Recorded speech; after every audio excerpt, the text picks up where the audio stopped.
Penipu berkedok pinjaman, sudah membawa kabur uang perusahaan, lu nggak bayar hutang, lu hari ini seluruh kontak lu, keluarga lu atau teman lu bakalan gue hubungi, termasuk medsos, FB, IG, kita pajang foto mengap dan KTP lu ini. Oke, selamat sore menjelang malam buat teman-teman semuanya, khususnya yang sudah ada di YouTube Solusi Utang MB. Bagaimana tadi yang sudah saya update? Apakah Anda ketakutan hanya sebatas lihat judul, atau Anda sudah memahami isi dari konten tersebut dan memang bisalah banyak sedikitnya untuk membuka kembali logika kita? Pada dasarnya ancaman-ancaman yang seperti itu bukan sekali dua kali untuk dilontarkan oleh oknum-oknum debt collector, ya. Tapi percayalah, itu hanyalah bagian dari sebuah skenario penagihan yang nggak perlu juga kita baper, ya. Kita masuk kuping kanan, keluar kuping kiri, ya gitu aja. Yang namanya hari ini kita mau paksain kayak mana coba? Duit nggak ada, pekerjaan juga nggak ada, pemasukan juga nggak ada, gitu loh. Kita mau paksain kayak mana? Orang kita bertahan hidup aja hari ini itu udah syukur alhamdulillah, ya kan. Kita dapat makan pagi, sore, udah kebutuhan tercukupi, sudah syukuri gitu loh, ya.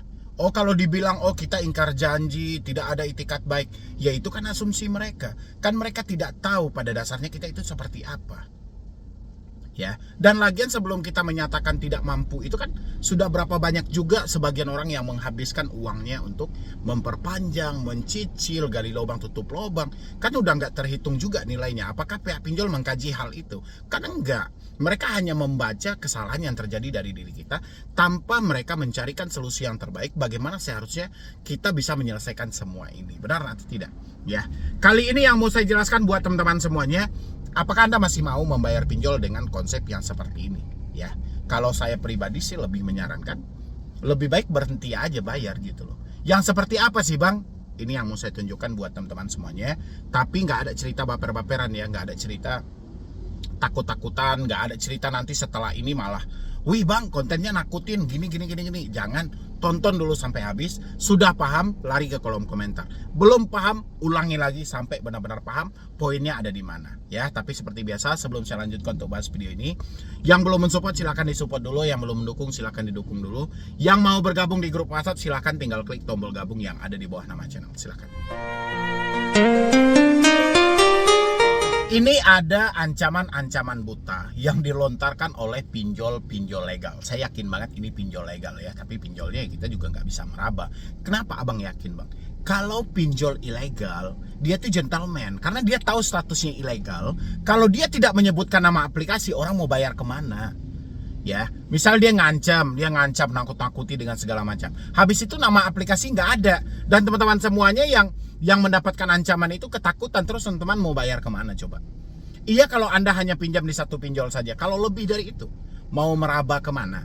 Makanya saya bilangin, yang pesan-pesan buta hari ini itu banyak dilakukan oleh pinjol-pinjol legal. Kenapa? Karena mereka tahu bahwa kasus mereka kan sudah mulai viral-viral tuh. Sejak dari kasus ada kami yang diviralkan kemarin, sampai kredivo, sampai penutupan dari Aku Laku, kan viral semua. Dan lagian juga banyak yang di report juga oleh orang-orang dan diviralkan juga oleh orang-orang, karena orang-orang tahu bahwa laporan mereka tidak ditanggapi oleh OJK dan mereka bermain dengan media mereka sendiri. Sehingga inilah yang menerbitkan pesan-pesan buta ketika telat bayar itu selalu sampai. Kita diancam, kita dicaci maki, kita ditakut-takuti, tapi nggak tahu pinjolnya namanya apa, ya. Boleh lihat di sebelah saya. Terdaftar pinjaman bermasalah akan tercatat dalam Pusdavi, bukan Pusdapi, Pusdapil, Pusat Data Fintech Lending. Ya, ini ngetik aja dia sudah salah ini debt collector-nya. Dan hari ini akan kami buat pelaporannya karena sudah 7 hari Anda menunggak tagihan dan tidak ada cicilan masuk sepersen pun ke aplikasi kami, dan semua akan terekam dalam Pusat Data Fintech Lending, Pusdapil, kan? Pusdapil saya bilangin. Kenapa dia ketiknya Pusdapi gitu loh, ya. Yang memuat informasi mengenai pinjaman bermasalah dari pengguna dengan pinjaman bermasalah pada penyelenggara fintech lending yang telah terdaftar atau berizin OJK. Oke, nama aplikasinya apa? Nggak mungkin dong tiba-tiba hanya masuk ke Pusdapil, tiba-tiba masuk karena bermasalah pengguna yang tidak patuh dengan perjanjian segala macam. Kan nama aplikasinya apa? Kalau orang ketakutan dengan hal ini, dia mau bayar kemana? Gitu ya. Habis itu lagi dikiriminlah foto KTP. Ini kan sebenarnya nggak boleh ya. Dikiriminlah foto KTP, ya bagian dari sesuatu yang menakutkan yang waktu itu Anda kirimkan. Anda ingat-ingat aja, kalau pernah mendapatkan gambar seperti ini, kira-kira foto KTP seperti itu Anda kirim ke aplikasi mana? Ya, ingat aja itu. Ketika Anda pengajuan ada verifikasi data, Anda pahamkan untuk apa verifikasi data? Jika seperti ini sikap Anda tercatat sebagai nasabah bermasalah, tidak sesuai dengan perjanjian, kami masukkan data-data Anda ke Slick OJK. Jika sudah masuk ke Slick OJK, Anda akan dipersulit untuk pinjam dimanapun. Dipikirkan ke depannya ya Bu, ke depannya yang butuh bukan hanya Anda memang tahu jika generasi Anda memang tahu jika generasi Anda. Sebenarnya debt collectornya udah stres juga ya kan. Ya yang masukin verifikasi itu kan syarat dari mereka. Seandainya mereka tidak minta foto KTP dan foto diri kita, wajah kita, verifikasi semuanya, kan kita juga nggak memberikan hal itu kalau hanya sebatas bisa ngajuin pinjaman doang. Kalau sekarang kita berisiko dengan blacklist, ya silahkan lanjutkan. Ya namanya kita juga sudah tidak mampu. Kita harus ngambil resiko itu, ya kan? Tapi sayangnya nama aplikasi nggak ada gitu loh ya. Habis itu lagi di sini, ini tagihan Anda sudah telat, sudah reminder sampai sekarang, sudah telat berhari-hari, masih tidak ada juga kejelasannya. Anda masih niat bayar atau tidak? Jika masih, respon segera agar Anda dapat solusi dari kami. Selagi kamu belum memindahkan data, selagi kami apa kamu sih? Coba lihat dulu, bukan salah mata saya itu kan. Selagi kami belum memindahkan data Anda nantinya ke pihak ketiga yang cara penagihannya Kamsu tidak tahu bagaimana dampak ke depannya. Apa sih yang mereka ketik gitu loh. Mereka mencoba menekan Anda nih. Mereka bilangin sebelum data Anda dipindahkan ke pihak ketiga yang mereka sendiri tidak tahu cara penagihannya seperti apa gitu loh. Dan dampak-dampak ke depannya. Kalau sempat hal itu terjadi ya orang-orang berhentilah bayar pinjol. Kan kayak gitu. Kan sudah ada aturan dari OJK, dilarang menagih menggunakan ancaman, dilarang menagih dengan mempermalukan, dilarang menagih dengan tekanan fisik maupun verbal. Kalau itu dilakukan ya sudah, nasabah wajib berhenti bayar. Apalagi coba melapor ke OJK nggak ditanggapi, lapor API apalagi, ya terpaksa ngambil solusi inisiatif pribadi aja. Benar nggak sih? Habis itu Anda mau cari masalah dengan perusahaan. Anda pikir itu yang Anda nikmati, uang keluarga Anda yang tidak perlu Anda kembalikan. Tidak ada orang yang mencari masalah dengan perusahaan Anda. Orang sedang berusaha mengumpulkan uang mereka. Jangan Anda tindak seperti itu. Kalau menagih, menagih aja. Kalau ingatkan, ya ingatkan aja. Kalau mereka berisiko, itu urusan dengan perusahaan, bukan urusan dengan debt collector. Ya, uang perusahaan itu bukan yang diberikan cuma-cuma, kewajiban Anda mana. Oke, ini debt collector yang sudah panikan ini. Ya.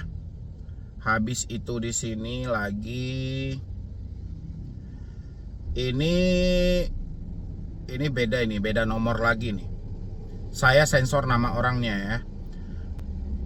Penipu berkedok pinjaman, sudah membawa kabur uang perusahaan, lu nggak bayar hutang. Lu hari ini seluruh kontak lu, keluarga lu atau teman lu bakalan gue hubungi, termasuk medsos, FB, IG. Kita pajang foto mengap dan KTP lu ini. Ya, dia ancam Anda itu.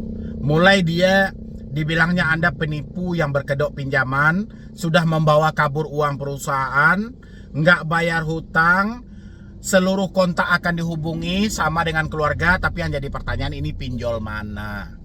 Kan itu yang saya bilangin, itulah yang saya bilangin, terlalu bodoh debt collector itu. Dan teman-teman juga nggak harus ketakutan dengan hal seperti ini. Mereka aja menagih sudah menyembunyikan identitas. Mereka takut, mereka cemas, ya. Dan nggak sewajarnya juga kita sebagai debitur, walaupun kita telat bayar, kita harus takut dengan pesan buta seperti ini, ya. Ketika Anda ketakutan, Anda pengen melakukan pembayaran, kira-kira ke pinjol mana mau Anda bayar ini? Ya, coba dulu dari teman-teman semuanya, pernah nggak mendapatkan chat yang seperti ini? Coba isi di dalam kolom komentar. Dari sini kita bisa melihat bahwasannya pinjol-pinjol legal itu ketakutan dalam menagih Anda sebenarnya gitu loh. Kalau nggak ya apa salahnya bayar hutangmu di aplikasi ini. Bayar hutangmu di aplikasi ini kan dengan lantang. Jadi ketika orang, woi jangan di-share dulu foto saya ke media sosial. Woi, jangan hubungi dulu kontak-kontak saya, nanti saya bayar. Dia tahu aplikasi mana yang harus dia bayar. Nggak usah gunakan dua wajah. Satu mencaci maki dengan nomor berbeda, satu lagi dengan prosedur dengan menyebutkan nama aplikasi. Nggak usah dua wajah. Satu wajah aja. Ya, berani nggak debt collector pinjol legal itu? Jangan nanti ketika orang melapor, OJK hanya menumbalkan kepada pinjol ilegal. Pinjol ilegal selalu menyematkan nama aplikasi mereka. Nggak pernah mereka sembunyi-sembunyi seperti ini. Kalau ini kan terlalu bersembunyi gitu loh. Orang ketakutan, makanya saya bilangin teman-teman yang ketakutan, coba dilogikain. Ketika Anda ketakutan, terus Anda cari talangan dana, Anda mau bayar kemana sih? Ke aplikasi mana Anda bayar? Sementara yang melakukan penekanan pengancaman ini tidak menyebutkan nama aplikasi. Makanya ketika kita mendapatkan pesan buta seperti ini, nggak ada gunanya untuk kita takut. Stop menyesali keadaan, stop berpikir yang aneh-aneh. Ya, kita pun nggak bisa menduga-duga, oh ini. Ini nggak akan terbukti. Selamanya Anda laporkan chat seperti ini ke OJK, tidak akan pernah ditanggapi. Ya, sedangkan yang sudah ada nama aplikasi aja, itu pun kita lapor ke OJK, ada nama aplikasi, dioper ke IPI, dari IPI dioper ke pihak aplikasi. Jawaban dari pihak aplikasi setelah kita lakukan investigasi, nomor yang bersangkutan bukan dari anggota kami atau karyawan kami. Sesimpel itukah? Ya, makanya buat teman-teman, stop ketakutan-ketakutan ketika mendapatkan seperti ini. Kalau Anda tahu nama aplikasinya, kan cuma Anda sendiri itu yang tahu jatuh tempo hari ini apa, kira-kira dipinjol mana. Kalau Anda tahu, berhenti bayar selamanya. Ya, kalau saya udah ogah ini bayar hal-hal yang beginian. Persetan lah mereka mau BI checking, mau blacklist, terserah. Kalau Anda tahu ini dilakukan oleh aplikasi mana. Ya, kalau Anda tidak tahu, stop untuk ketakutan. Oke? Habis itu lagi ada lagi Kacung, wow, dengan nomor, bilang itu sama saudara kau, dia udah jadi buronan pinjol. Selagi dia belum lunasin hutangnya, jangan harap lu juga bisa hidup enak brengsek. Aku akan ganggu kau terus sampai dia bayar, camkan itu. Ya, aplikasinya apa? Ya, inilah kebodohan debt collector yang selalu tidak habis pikir juga gitu loh. Di mana letak berkualitasnya? Coba Anda logikakan, Anda ancam orang seperti itu, oke. Ancaman Anda masuk nih, orang-orang ketakutan, terus dia mau bayar kemana? Coba itu dulu tanyakan ke diri Anda. Ketika dia ketakutan, itu dia harus bayar kemana sih? Pernah nggak sih debt collector berpikir itu? Atau jangan-jangan Anda dua versi saat itu, dalam waktu yang sedikit berbeda aja. Pertama versi jahatnya, yang kedua versi baiknya. Coba teman-teman tandain aja kalau dapat chat seperti ini, kira-kira versi baiknya dari aplikasi mana sih? Ya udah pasti kemungkinan dari situ. Ya kayak gitu aja lagi. Atau kalau enggak, Anda tanya aja berapa nominal hutang saya, nanti Anda sesuaikan kira-kira Anda jatuh tempo di aplikasi mana dengan nominal seperti itu. Kalau enggak, perkara ini kapan mau selesainya? Kita sibuk diancam, kita sibuk dicaci maki, kita nggak tahu nama aplikasinya apa. Ya kan? Habis itu lagi, jika kenal atau bertemu, tolong bantuan kalian karena yang bersangkutan sedang kekurangan uang hingga sampai saat ini hutang yang seharusnya dibayarkan belum dikembalikan. Oke, di sebelah situ. Oke ya. Jadi buat teman-teman semuanya, kenapa saya ambil hal ini? Bukan konsepnya ingin menakut-nakuti, tidak ya. Jadi dalihnya, walaupun itu pesan buta, kita tidak tahu dilakukan oleh aplikasi mana. Saya rasa teman-teman yang telat bayar, yang baru jatuh tempo, pasti paham ini dari aplikasi ini dari aplikasi ini. Dan Anda juga bisa pancing berapa nominal yang harus kita bayarkan. Kalau kedok ini tidak terbongkar, kemungkinan ancaman seperti itu akan berlanjut.